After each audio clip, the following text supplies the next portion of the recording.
Welcome to BW Businessworld. Today we are here at BW Education's FMEC 2023. I have with me Professor R K Anand, who is Director General MRIIRS. Welcome, sir. Thank you. Thank you. At the outset, thank you to BW. Yeah. Thank you so much. Tell us about your journey with MRIIRS and how has it been? Also tell us how the whole ecosystem of education has evolved and transformed in the last couple of years. Yeah, interesting question. So, the ecosystem in the education domain post-COVID has actually totally transformed now. There are two segments which have emerged now. One segment is those who love to come to campus and they were missing the campuses in last 2 years.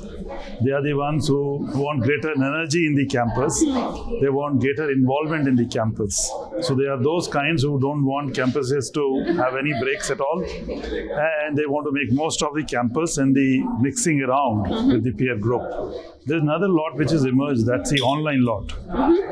You see, COVID has taught us a lot. Earlier on, it was thought that online won't work or online will have its own, inhibitions. Well, during COVID, people have practiced to work online, learn online. Institutions have, conducted courses which were never designed to be on online. Now that has given way to a form of online education going on. That's right. So today you have very large percentage of students who are wanting to actually do online courses. And if I'm allowed to, add one more line that with the new education policy which the government has pushed now, one very interesting thing has come that, you can do dual degree. So you may be doing a degree in the physical space, you can come in online and do another one. So we have students who are doing physical degree, who are doing, something to do with technology. He's doing a BTech in physical space and he wants to do BBA in the online space. And it's very interesting that all these students are full of energy in the online space. They're fully involved. And actually, very many people think that the attendance or the involvement of students on online space may not be very good. But it's interesting to note that the attendance or the involvement is much higher than the physical space. So you have classes where 100% of students are present in online and they attend every and each session. So it's a very good thing. Two verticals have evolved now, and they are giving way to education reaching out to those children who cannot reach out to education institutions. If you are working, you can do online. If you are living in far-flung areas of the country where good institutions haven't reached, you don't have resources to come to big metros to study. Well, you can study in an institution which is in a metro online. That's right. So the children with more cohesive, more inclusive, more collaborative. Absolutely and right. More inclusive is the right word, I would say that, because there are very many students who couldn't afford to come to metros and study. They're doing that today online. Professor Anand, tell us what has changed when we talk about management studies specifically. Earlier, this used to be a set curriculum. Educators used to use particular strategies in order to educate children. But what more components have got added in the recent years? Yeah, good. Great things have happened in this domain. First and foremost, what has happened is that world over, if you look at it, best of the best schools have now migrated from training a classical or teaching a classical management expert to creating a leader. That's right. So these schools have now become more of leadership schools. Today, we train our students not to just become managers, we train them to become leaders. So there is a very holistic development of the student which is being carried out, which is more than the classroom, which is more than, experiential learning. It's got everything to do with his holistic personality development, his ability to take risk, his ability to work together as team, his ability to emerge as a leader in any difficult situation, his ability to adjust to market changes which are happening so frequently these days, and be agile and be successful thereafter. Also, what is interesting, what is being practiced these days is a fair amount of integration is taking place with the industry. That's right. And industry is actually walked into the institutions. So we have mentoring being done by the industry. The industry is now deciding that what should be the curriculum of management courses, be at graduate or postgraduate level. So there's a fair amount of flavor from industry which is coming into the syllabi, which is not that tight structured as it used to be in the good old days that for 10 years we are running the same syllabi. No. Every academic council meeting, syllabi are being discussed, deliberated with industry experts and being evolved.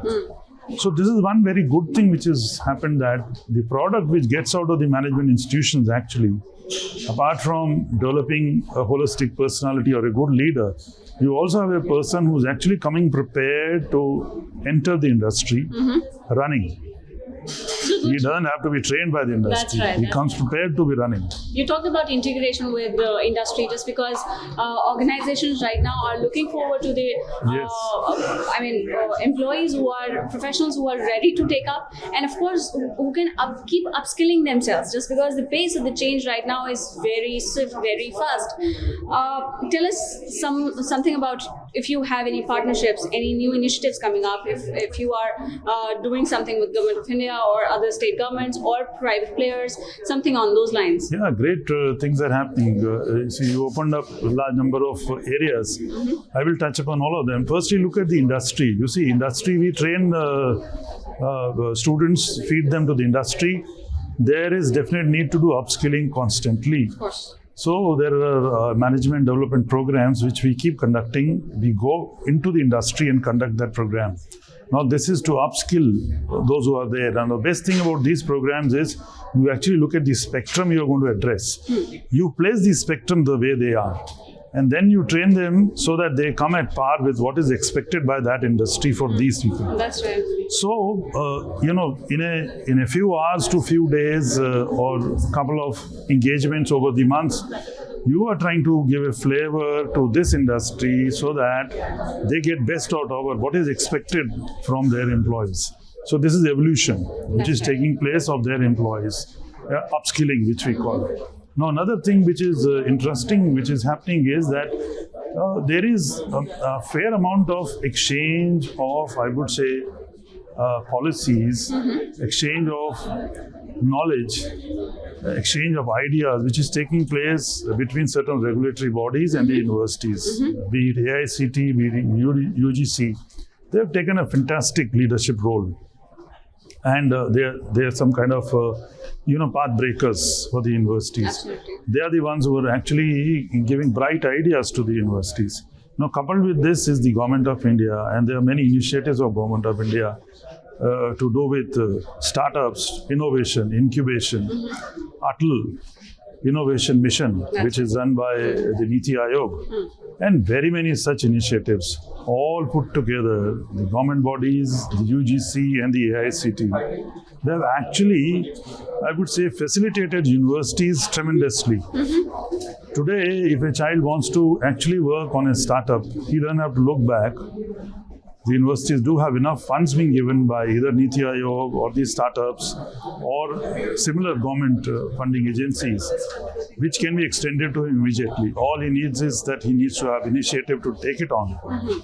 So we have very large number of startups which are working in the campus. Good to know. And there are hundreds of them who are wanting to join this team and say they have the capability to be innovators, they want to take it on. Now this is actually, I would say, created a fantastic environment in the universities. Of course. It's a very good environment, and which is getting driven by the government, driven by some agencies like this, which is promoting the entrepreneurship.